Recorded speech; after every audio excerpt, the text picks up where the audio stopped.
Pewarnanya apa nih? Kalau pewarna kita pakai sirupan gas. Balai Besar Pengawas Obat dan Makanan Provinsi Aceh melakukan pemeriksaan sampel makanan dan minuman penganan berbuka puasa di Kota Melabuh, ibu kota Kabupaten Aceh Barat.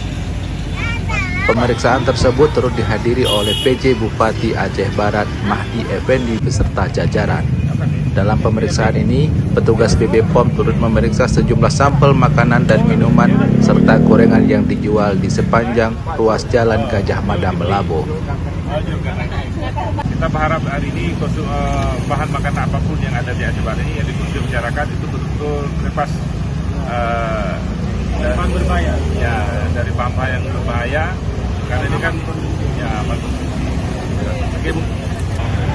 Sementara itu, Kepala BB POM Aceh Yudi di Melabuh mengatakan berdasarkan hasil pemeriksaan yang dilakukan, semua jenis makanan dan minuman di Melabuh dipastikan aman dikonsumsi. Telah dilakukan pengujian borak, kemudian formalin, kemudian metanil yellow dan rodamin B. Mereka itu adalah bahan-bahan yang dilarang dalam makanan.